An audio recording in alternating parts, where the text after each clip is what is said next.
Davi assumiu o poder, primeiro do reino do norte, depois do reino do sul. Ele assumiu todo o poder de toda Israel.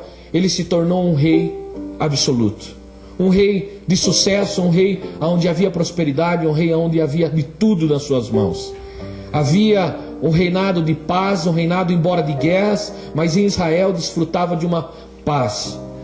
E quando isso aconteceu, o coração dele foi inflamado por saber, e quando numa conversa no reinado, o seu coração foi inflamado a saber se existia alguém ainda da geração de Saul, de Jonathan, da família dele, para que ele pudesse usar de misericórdia, para que ele pudesse, por ele saber que por causa da desobediência foi tirado daquela linhagem, aquele rei, e que ele foi colocado no lugar, ele queria de todas as formas usar de misericórdia.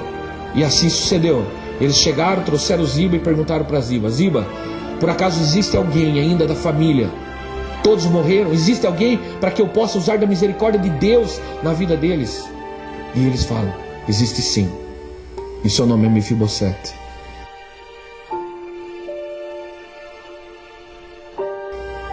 E o mais interessante é que ele deu detalhes disso. E ele falou: e ele é aleijado das pernas. Uma coisa que me chamou a atenção nesse texto: alguém já disse que a graça de Deus ela é um presente dado a nós, não por merecimento.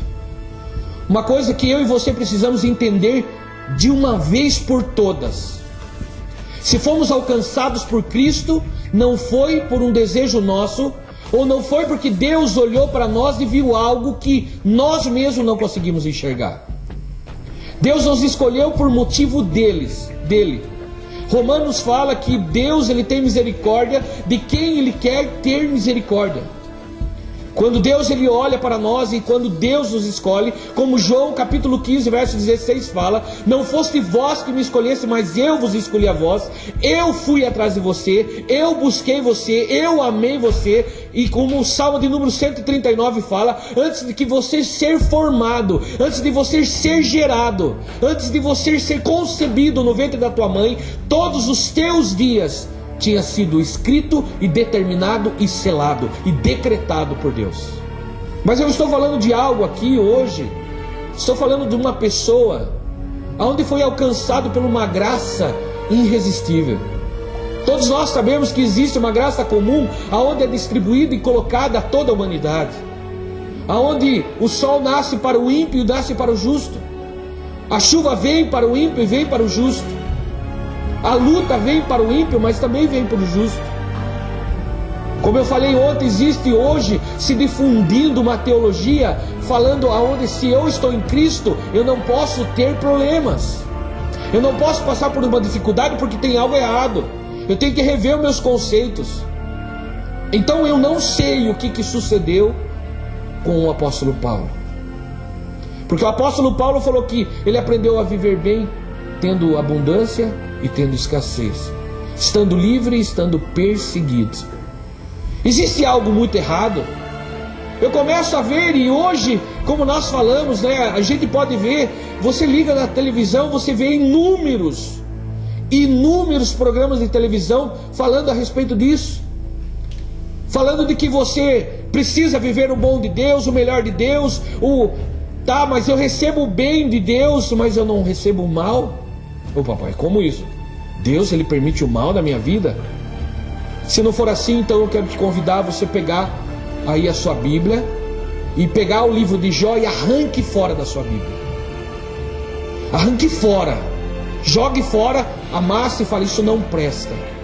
Porque eu estou falando de um homem justo, de um homem que servia a Deus temente, de um homem que vivia numa integridade só, e ele soube o que é as dificuldades dessa vida, mas viveu num tempo onde a falta das coisas, a morte, tudo chegou na sua casa. As dificuldades vieram, as lutas vieram, e eu fico imaginando, será que talvez você não pensa que ele, como servo íntegro de Deus, do Senhor, ele não começava a se questionar também? Senhor, mas o que está acontecendo? Eu fico imaginando Mefibosete. Mefibosete, ele foi criado sobre um reinado. Você sabe o que é isso, não? Não, você não sabe o que é isso. Porque o máximo que a gente pode ser, ou a gente se encontrar, é como um playboyzinho, um filhinho de papai, onde tem tudo que o pai dá e a mãe dá, e vive como um playboyzinho, um Mauricinho, uma Patricinha. Mas não sabe o que é saber que vai estar ali ao pronto de assumir o reinado, a ter riquezas, a ter banquetes, a ter servos, dezenas e centenas de servos para te servir. E esse rapaz ele tinha. Mefibosete, ele era um homem, uma criança que estava crescendo e estava entre os maiorais. Ele sabia, eu acredito que a cada noite o pai dele gastava, Jonathan gastava com ele do lado dele, falando: filho, se prepara, filho, se prepara, sabe por quê? Porque um dia você vai reinar tudo isso, um dia você vai ter que ser como seu avô. Não as partes ruins do avô, mas você vai ter que ser como seu avô, você vai ter que ter pulso forte. E aquilo foi alimentando o coração dele, foi alimentando o coração de Mefibosete, e isso foi sendo alimento para a vida dele. E de repente ele se depara fugindo, acidentado das duas pernas, crescendo, se arrastando, tendo que mendigar, vivendo como o próprio versículo 8 fala, como um cão morto, que é assim que ele olhava para ele.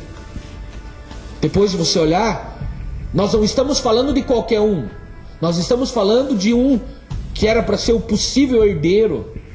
Ele estava olhando para ele como um lixo. Mas você pode falar para mim: pastor, mas o que tem a ver tudo isso com a graça? Nós acabamos de falar que a graça de Deus é um presente dado de uma maneira que não merecemos. Eu quero que você pense por um instante que quantas vezes nós nos deparamos com problemas e lutas na nossa vida, onde chegamos a questionar a Deus, perguntando: Deus, o que está acontecendo? Deus, eu tenho buscado o Senhor, eu tenho estado num momento de comunhão, mas as coisas parecem que não dão certo. Quando eu estou na roda dos meus amigos, tudo é uma maravilha, meu sorriso, ó. Mas quando eu estou só, eu não tenho paz, eu não tenho alegria, eu não tenho uma satisfação no meu coração. Eu tenho procurado preencher o meu coração com inúmeras coisas. Eu tenho procurado preencher o meu coração com pessoas, com situações, com coisas dessa vida, mas tudo isso tem sido em vão.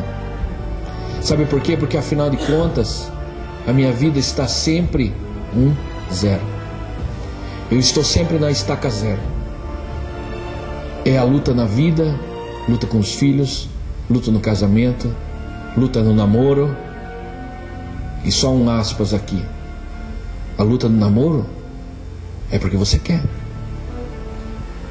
A luta no namoro, por causa talvez do incircunciso que ainda não tomou a posição de servir a Cristo, e você está batendo ainda para tentar alguma coisa. Ontem eu falei disso: saia fora dessa barca furada. Não sei porque estou persistindo a respeito disso. Existem talvez corações que estão procurando achar ou colocar uma alegria a qual o Senhor não tem separado para você. Querido, tudo que é de Deus temos que receber com o coração aberto, pronto para ao melhor. Mas aquilo precisamos ter o discernimento de rejeitar aquilo que não é do Senhor.